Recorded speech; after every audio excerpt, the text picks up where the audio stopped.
কোনো এক জঙ্গলে ছোট্ট এক বাসায় বাস করতো এক নেকড়ে। তার বাসাটা ছিল খুবই নোংরা, নড়বড়ে আর পুরনো। দেখে মনে হতো যে কোনো সময় ভেঙে পড়বে। একদিন এক বিশাল দেহী হাতি নেকড়ের বাসার সামনে দিয়ে যাচ্ছিল। হঠাৎ করে সেই বাসার সঙ্গে হাতির লেজের ধাক্কা লাগলো। সামান্য ধাক্কা, তাতেই হুড়মুড় করে বাসাটা ভেঙে পড়লো। কি হলো, কি হলো? হাতি বুঝতে পারলো সর্বনাশ। নেকড়ের কি হবে? প্রিয় বন্ধু, ক্ষমা করো আমায়। আমি ইচ্ছে করে এমনটি করিনি। এখনই আমি তোমার ঘরটা তৈরি করে দিচ্ছি। হাতি খুব বিনয়ের সঙ্গে বলল। হাতি ছিল খুবই কর্মা। সে সব কাজেই ছিল পারদর্শী। হাতুড়ি দিয়ে পেরেক মেরে ঘরের টিনের ছাদটা ফিটফাট করে ফেললো হাতি। আগের চেয়ে অনেক বেশি সুন্দর হলো এখনকার ঘরের ছাদটা। নেকড়ের তখন লোভ হলো। সে মনে মনে ভাবলো, হাতি নিশ্চয়ই তাকে খুব ভয় পায়, কারণ সে বলেছে আমাকে ক্ষমা করো। তারপর সে আমার ভাঙা ছাদটা ঠিকঠাক করে দিয়েছে। তাহলে তো আমার বাসাটা নতুন করে বানিয়ে নেওয়া যায়। আমি একটা নতুন বাসা পাবো, মন্দ কি? হাতি যখন ভয় পায় তখন আর দ্বিধা কি? নিশ্চয়ই সে আমার আদেশ পালন করবে। হাতির উদ্দেশ্যে সে জোরে জোরে চিৎকার করে বলল, থামো থামো, তুমি তো আমার ছাদকে আরো ভাঙাচোরা করে ফেলছো। তুমি আমার ঘর ভেঙেছো, এখন তুমি আমার জন্য একটা নতুন ঘর বানিয়ে দাও। না হলে তোমার খবর আছে, এমন শিক্ষা দেব যে কোনোদিন ভুলতে পারবে না। হাতি এই উচ্চ বাক্য শুনে কোনো মন্তব্য করলো না। সে খুব ঠান্ডা মাথায় তার শক্ত সুর দিয়ে নেকড়েকে পেঁচিয়ে ধরলো।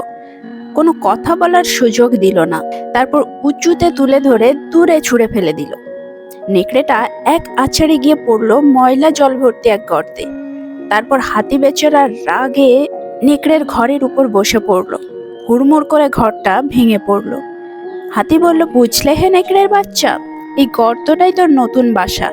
আশা করি খুব সুন্দর বাসা তুই পেয়েছিস। তারপর হাতি চলে গেল বনে। নেকড়ের ধীরে ধীরে জ্ঞান ফিরল। সে কিছুই ভেবে উঠতে পারছে না, কেন এমন হলো। হাতি বা হঠাৎ ক্ষিপ্ত হয়ে উঠল কেন? প্রথমে মনে হলো সে আমাকে খুব ভয় পেয়েছে, আমার কাছে ক্ষমা পর্যন্ত চাইলো। তারপর সে আমার সঙ্গে এমন করলো। পুরো ঘটনা দেখছিল এক বুড়ো দাঁড় কাক।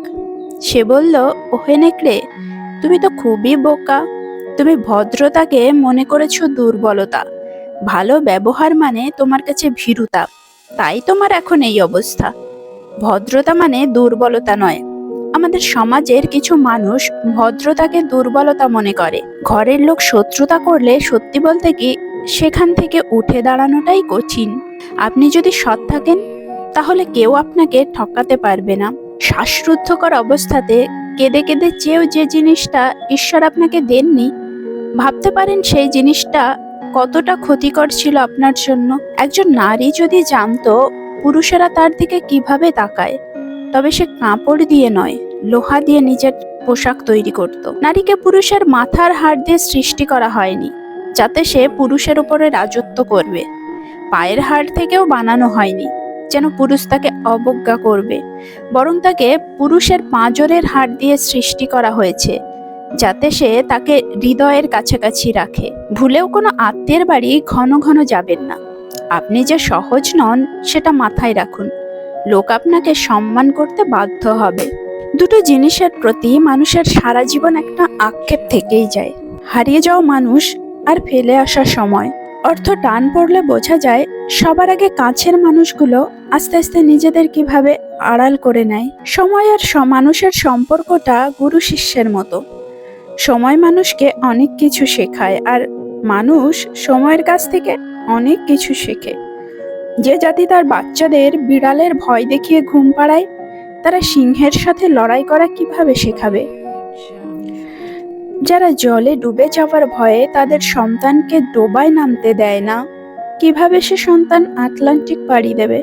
যে স্মৃতিগুলো আমরা সুখের মনে করে জমিয়ে রাখি, এক সময়ে সেই সুখের স্মৃতিগুলোই আমাদের সবচেয়ে বেশি মন খারাপ করে দিয়ে যায়।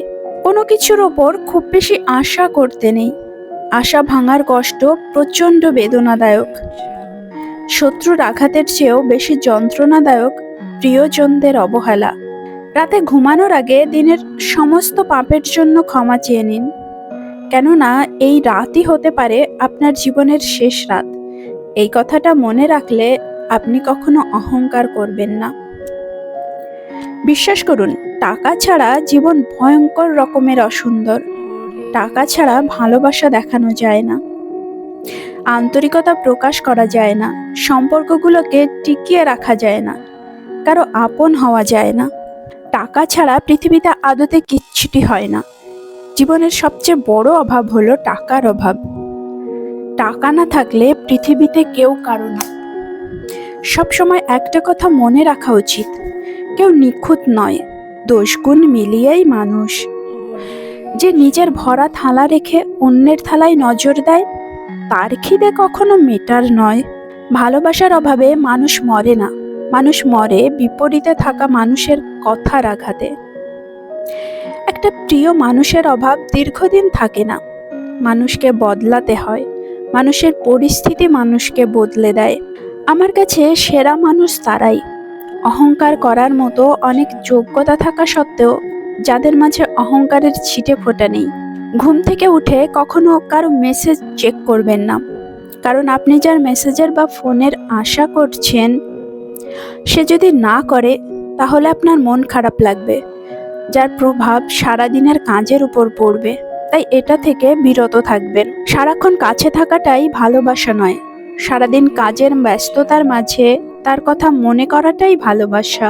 যেটা নিজের হবে না জেনেও কল্পনা করা যায়, সেই কল্পনা বাস্তবের থেকেও সুন্দর।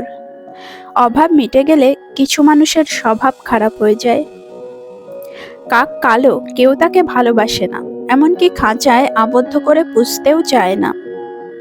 ঠিক তেমনি ভাবে মানুষ মুখে যতই বলুক আসল সৌন্দর্য মনে, কিন্তু সবাই ঠিকই সাদা চামড়ার পেছনে ছোটে।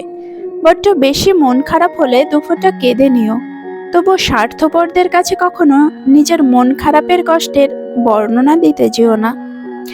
ভালোবেসে কাউকে বুকে জায়গা দেওয়া সহজ, কিন্তু সেই বুক থেকে তাকে মুছে ফেলা অনেক কঠিন, এটাই অতি বাস্তব।